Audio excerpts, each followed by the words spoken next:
आषाढी एकादशीपासून चातुर्मासाला सुरुवात होती आणि श्रावण महिन्याला सुद्धा सुरुवात होते। या 4 महिन्यामध्ये आपण अनेक प्रकारचे उपवास व्रत वैकल्य करत असतो। या चातुर्मासामध्ये महत्त्वाचं एक व्रत असतं ते म्हणजे गोपद्म व्रत। तर बऱ्याच ठिकाणी हे व्रत केले जातं। अगदी साधं व्रत आहे, आपल्याला जास्त काही करावं लागत नाही, उपवासाची आवश्यकता नसते। फक्त आपण ते गोपद्म म्हणजे गायीची पावलं जी आहेत ना ती 33 काढायची असतात देवघराजवळ किंवा आपण अंगणामध्ये। आपण ते सुद्धा पुढे बघणारच आहोत। आणि काही झाडं आणली होती मी, ती झाडं कशी लावली आणि बघा आता आषाढी एकादशी आहे त्याच्यामुळे आपण टीव्हीवर असे भक्तिगीतं वगैरे लावत असतो आणि झाडाला आलेली विविध फुले, अशी बरीचशी माहिती आजच्या व्हिडिओमध्ये आपण बघणार आहोत। तर नमस्कार, आपल्या चॅनलमध्ये सगळ्यांचे मनापासून खूप खूप स्वागत आहे। रामकृष्ण हरी माऊली। तर काही दिवसांपूर्वी मी खरेदी केलेली झाडं आणि ड्रॅगन फ्रूटला आलेली ही फुलं आणि कळ्या बघू शकता, थोडी फळंसुद्धा आलेली आहेत। तर आता ह्या वर्षी तरी 3 फळं ह्या ठिकाणी मला बघायला मिळाली। तर गार्डनमध्ये मी काही दिवसांपूर्वी बरीचशी झाडं ही उपटून लावलेली आहेत, त्याच्यामुळे काही झाडं थोडी आता म्हणजे खराब झालेली आहेत, परंतु ते जगतीलच। तर आज ठरवलं की फोर्चवरील सुद्धा झाडांचं तसंच करायचं आहे। झाडांचं प्रमाण जास्त आहे, जवळजवळ 300-350 कुंड्या आहेत आणि एवढं सगळ्यांना बघणं म्हणजे अवघड असतं। तर काही झाडांना कटिंग करणंसुद्धा अत्यंत महत्त्वाचं आहे। या महिन्यामध्ये आपण वर्षा ऋतू होते आणि झाडाला हिरवी पाली फुटायला सुरुवात होत असते। तर आपण प्रत्येक झाडांची जी खराब फांद्या आहे किंवा कीड लागलेली आहेत ती काढून टाकायची असते आणि झाड अशा प्रकारे आपण कट करू शकतो। तर मी काही झेंडूची आणि जास्वंदाची सुद्धा अशा प्रकारे कटिंग केलेली आहे।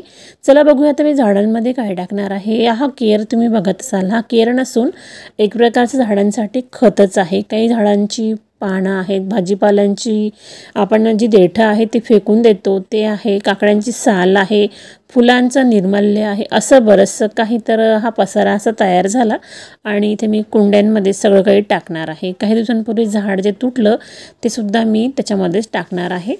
तर अशा प्रकारची मी सगळी अदलाबदल करून झाडं लावत असते। तर हे झाड मी आणलं होतं काही दिवसांपूर्वी, तर त्यांच्यामध्ये बघू शकता अशा प्रकारे 3 टोपल्या आहेत। 3 टोपल्यांमध्ये 3 रोपं तयार केलेली आहेत। तर ह्या टोपल्या आपल्याला काढायच्या असतात, अगदी मुळांना त्या घट्ट पकडून धरतात। तर यांना आपल्याला इजा न होता अगदी हळूवारपणे काढायचं असतं। तर मी काही त्या टोपल्या प्लॅस्टिकच्या कट करून घेतल्या आणि तिथून काढून घेतल्या आणि अशा प्रकारे झाडाचं शिफ्टिंग केलेलं आहे। झाडं लावून रेडी झालेली आहे। जेवढं सायंकाळ झाली त्यावेळेस बघू शकता अशा प्रकारे संपूर्ण झाडं ही कटिंग करून लावून झालेली आहे आणि स्वच्छतासुद्धा झालेली आहेत। तर आता असं थोडं हिरवगार दिसत आहे आणि काही दिवसानंतर बघूच असा एखादा व्हिडिओ मी बनवणारच आहे की माझ्याकडे कोणकोणती फुलं झाडं आहेत आणि त्यांचे नाव काय आहे। कारण बऱ्याचदा वेळ मिळत नाही म्हणून मी सगळी माहिती देऊ शकत नाही, पण जसं जसं मी गार्डनमध्ये झाडं लावते किंवा काही करते तर तुम्हाला तुमच्यासोबत शेअर करत असते। तर असं छोटंसं हे गार्डन आहे। तर बघू शकता अशा प्रकारे देवरूपी झाडं आणि बाकीची झाडं संपूर्ण अशी व्यवस्थित लावून झालेली आहेत आणि आता थोडंफार कलरिंगचं काम बाकी आहे। तर आपण नंतर बघूच एखाद्या व्हिडिओमध्ये कोणते कलर वापरणार आहे। तर या झाडामध्ये बघू शकता अशा प्रकारे छोटेसे मी बाहुली वगैरे ठेवलेली आहे आणि आता बघू आज ठरवलं की थालीपीठ बनवायचं आहे। तर आपली ज्यावेळेस मुलं जेवण करत नाही किंवा त्यांना वेगळं काहीतरी खावंसं वाटतं, काही भाजीपाला खात नाही, तर बघा आपण ढोबळी मिरची वगैरे बऱ्याचशा गोष्टी आपण स्वयंपाकामध्ये वापरतो, पण काहींना आवडत नाही। बीट वगैरे सुद्धा बऱ्याच जणांना आवडत नाही। तर मी तयारी ती करून ठेवली, थालीपीठ पुढे बनवायचंच आहे। तर आज चला तुळशी मातेची इथे बघू शकता अशा प्रकारे पूजा झालेली आहे। तुळशी मातेवर मी हळद जास्त टाकलेली आहे। आपल्या घरातील मेन एंट्रीला आपण हळदीचा वापर जर केला तर आपल्या घरामध्ये नकारात्मक गोष्टी कमी व्हायला सुरुवात होते आणि आपल्या घरी पॉझिटिव्ह होत असतं।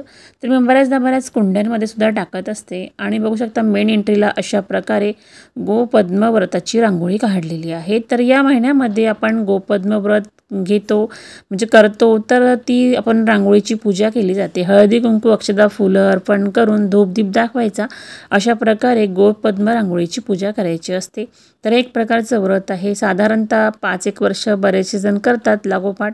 आणि आपण चातुर्मासामध्ये हे 4 महिने केल्यानंतर याचं उद्यापन करायचं. एखाद्या सवाष्णी स्त्रीला घरी बोलवायचं. तुम्ही त्यांना नाश्ता देऊ शकता, प्रसाद देऊ शकता किंवा जेवण देऊ शकता. अशा प्रकारे त्याचं उद्यापन करायचं असतं. यथासंग आपल्याकडून ज्याप्रमाणे शक्य होईल त्याप्रमाणे त्यांना आपण ओटीमध्ये साहित्य द्यायचं आणि अशा प्रकारे उद्यापन करायचं असतं. आषाढी एकादशी ते देवउठणी एकादशीपर्यंत आपण हे व्रत करायचं असतं. या 4 महिन्यामध्ये वातावरणामध्ये राक्षसी वृत्ती तयार झालेली असते. म्हणजे बघा आता हे जे विष्णू भगवान आहे हे निद्रेमध्ये जाणार आणि जो कारभार आहे तो आपले श्रावण महिन्यामध्ये शिवजी आहेत, त्याच्यानंतर बाप्पा आहे, त्याच्यानंतर देवी आहे, असे हे 4 महिने असतात. आणि या 4 महिन्यामध्ये आपण अनेक प्रकारचे व्रत वैकल्य करतो, पूजाविधी करतो आणि काही ना काही व्रत अवश्य करा. भगवंताच्या नामस्मरणामध्ये आपण या 4 महिन्यामध्ये कोणतेही व्रत जर केले तर आपल्याला त्यांचे आशीर्वाद मिळतात आणि आपल्याला भय राहत नाही. तर बघा असंच एक व्रत आहे हे म्हणजे चातुर्मासातील. तर बघा मी त्याकरिता काही तयारी केलेली आहे. तर कोणती तयारी केलेली आहे आणि आपल्याकडे बऱ्याचशा गोष्टी अशा टाकाऊ असतात तर त्यापासूनच आपण काही टिकाऊ वस्तूसुद्धा बनवू शकतो. तर त्याआधी बघूया मी थालीपीठ कशा प्रकारे बनवलेलं आहे. तर काही वस्तू ह्या मी बारीक अशा किसून घेतलेल्या आहेत आणि काही मिक्सरमध्ये बारीक करून घेतलेले आहेत. तर मोड आलेली कडधान्यसुद्धा वापरलेली आहे. आज म्हटलं आपल्याकडे बरंच साहित्य आहे त्यापैकीच बनवूया. आणि डाळीचं पीठ, गव्हाचं पीठ, थोडं मीठ, तिखट, हळद अशा प्रकारे टाकलं आणि सर्व साहित्य एकत्र छान मिक्स करून घेतलेलं आहे. तर बघा यामध्ये ढोबळी मिरची, गाजर आणि कडधान्य सर्व काही टाकून अगदी पौष्टिक असं थालीपीठ तयार झालेलं आहे. तर यासोबत खाण्यासाठी मी थोडंसं लोणचं, चिंचेची चटणी, टोमॅटो सॉस आणि तिळीची चटणी असं सर्व काही घेतलं. तर मी कोणताही व्हिडिओ बनवते तर माझे पूर्ण डेली व्लॉग असतात, त्याच्यामध्ये मी काय काय करते. तर बघा मी चहाचा मसाला तयार केला होता. तर त्याच्यामध्ये गवती चहा टाकायचा बाकी होता. तर सध्या वातावरण असं पावसाळी आहे तर लगेच सुकत नाही. तर मी थोडं ते भाजून घेतलं कढईमध्ये आणि मिक्सरमध्ये बारीक करून या मसाल्यामध्ये घातलेला आहे. तर अशा बरण्या भरून ठेवल्या म्हणजे वेळेस आपल्याला ते उपयोगी पडतात. आता चला बघूया मी कशा प्रकारे पाट असं बरंचसं काही बनवलेलं आहे. तर माझ्याकडे ग्रॅनाइटचा एक तुकडा होता, त्याचे काही पार्ट झाले. तर एक मी इथे वापरणार आहे पाट बनवण्यासाठी. आयताकृती आहे तो आणि त्याला पाय लावण्यासाठी अशा प्रकारे मी प्लॅस्टिकचे पाय आणले होते हार्डवेअरच्या दुकानामधून. तर काही 20-1 रुपयाला एक असेल बहुतेक तो. तर त्याला आता चिटकवायचं आहे मागच्या दिशेने. तर फेविबॉन्डच्या साहाय्याने अशा प्रकारे स्टिक करून घेतलेलं आहे. तर हे एक छोटंसं पार्ट रेडी झालेलं आहे आयताकृती. तर याच्यावर आपण सहज रांगोळी काढू शकतो. अगदी म्हणजे बघा हाईटला पण तयार झालं आणि दिसायला पण अगदी सुंदर तयार होणार आहे. आणि एक ठोकळा घेतलेला आहे, तो खूप जुना आहे. तर त्याच्यावर मी मागच्या वेळेस डिझाईन का तयार केली होती. तर मला आता याच्यावर सुद्धा रांगोळी म्हणा काहीही करता येईल. देवपूजेमध्ये जवळ ठेवून त्याला लाकडी ठोकळा होता तर त्याला मी अशा प्रकारे वॉल कलर दिलेला आहे. जो पण भिंतींना कलर वगैरे मारतो ना तोच कलर वापरलेला आहे. तर बघा ॲक्रेलिक कलर खूप महाग असतात आणि आपल्याला ते सगळ्या वस्तूंना लावायला परवडत नाही. त्याकरिता माझ्याकडे हा कलर होता भिंतीला लावायचा. तर तोच मी सुरुवातीला अशा प्रकारे व्हाईट कोट दिलेला आहे.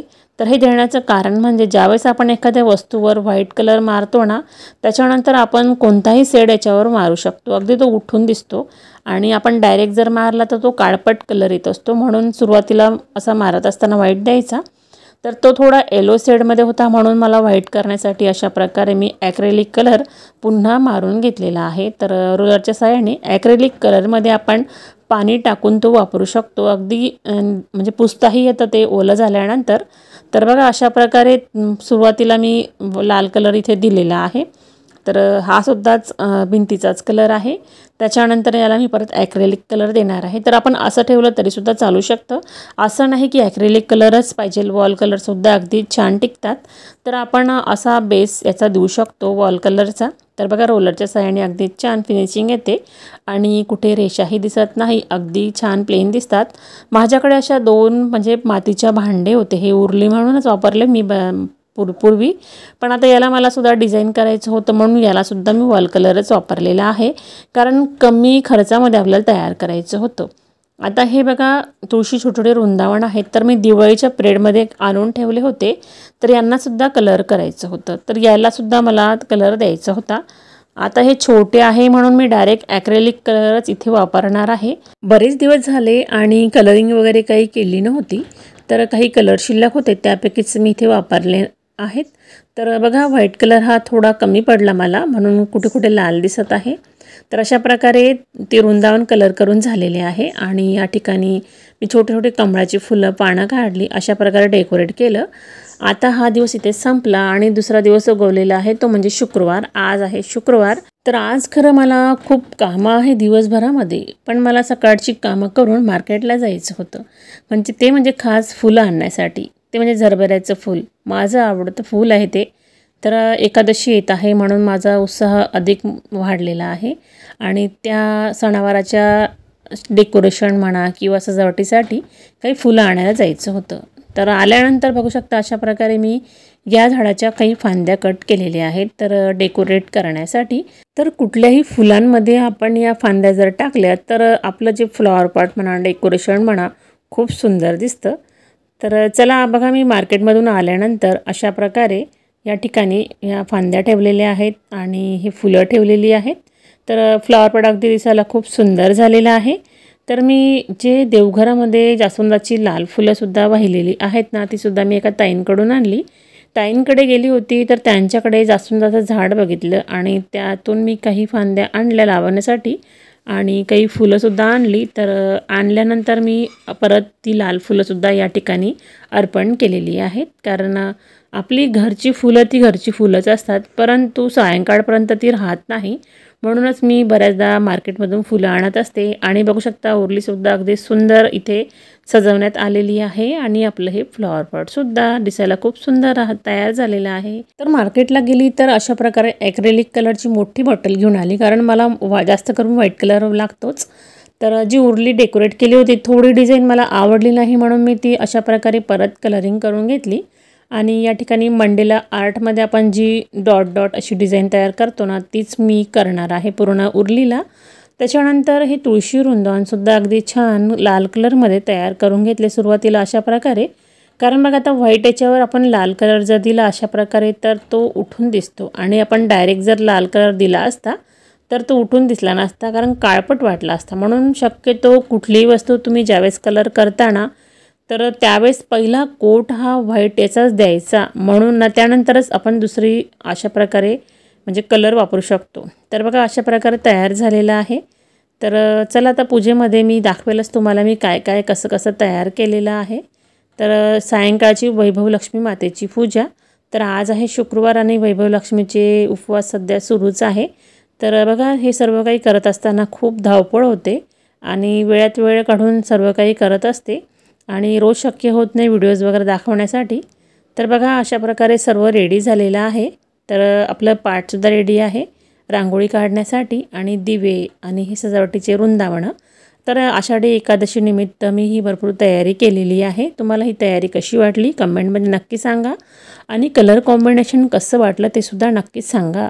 तुम्ही जर आपल्या चॅनलवर नवीन असाल तर चॅनलला सबस्क्राईब करा, जेणेकरून तुम्हाला असे छान छान युजफुल व्हिडिओज आपल्या या चॅनलवर बघायला मिळतील. त्याचबरोबर बेलचं जे चिन्ह असतं त्याच्यावर तुम्ही क्लिक करा, म्हणजे तुम्हाला सुरुवातीला पहिलं नोटिफिकेशन येईल आणि आपले कोणते व्हिडिओज आहेत ते लगेच बघायला मिळतीलच.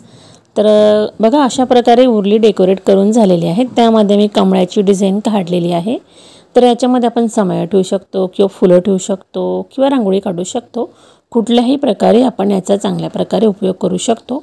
अंगणामध्ये सुद्धा तुम्ही रांगोळी काढून ठेवू शकता, अगदी सहज उचलता येईल. तर बघा मी अशाच प्रकारचे व्हिडिओज घेऊन येते की ती आपल्याला उपयोगी पडतील. टाकाऊपासून टिकाऊ कशा प्रकारे वस्तू बनवता येतील अशाच बऱ्याच वस्तू मी बनवलेल्या असतात. तर हे पार्टसुद्धा अगदी सुंदर तयार झालेला आहे. त्याला बॉर्डर म्हणून मी अशा प्रकारे रांगोळी तयार केली आणि लेस लावलेली आहे. पायांनासुद्धा तुम्ही बघू शकता अशा प्रकारे कलर केलेला आहे. तर बघा हे पार्ट वाटते का तुम्हाला ग्रेनाइटपासून बनवलेलं आहे. अगदी आपलं लाकडाचं पार्ट असताना तसं हे रेडी झालेलं आहे. आता सहज याच्यावर मी रांगोळी काढेल आणि सहज मला पुसता येईल. तर खास मी चातुर्मासासाठी हे पाट रेडी केलेलं आहे. आणि दुसरं बघू शकता अशा प्रकारे आपण शुभचिन्हसुद्धा काढू शकता. तर त्यावर सुद्धा म्हणजे तिन्ही साईडनी स्वस्तिक आहे आणि एका साईडनी कमळ आहे आणि आपलं हे पाट रेडी झालेलं आहे. तर अशा प्रकारची ही पाट किंवा आपण चौरंग म्हणा किंवा आसन म्हणा तर तयार करू शकतो. तर छान दिसण्यासाठी याला मी थोडंफार लेस वगैरे लावून गेटअप दिलेला आहे.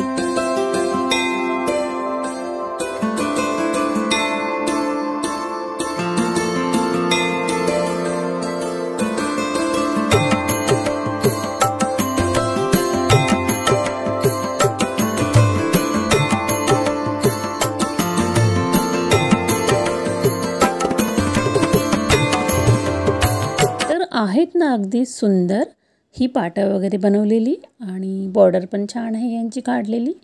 तर आपल्याला अगदी सहज रांगोळी काढता येईल आणि उचलता ठेवता येतील. तर तुम्हाला माझी ही आयडिया कशी वाटली कमेंटमध्ये नक्की सांगा.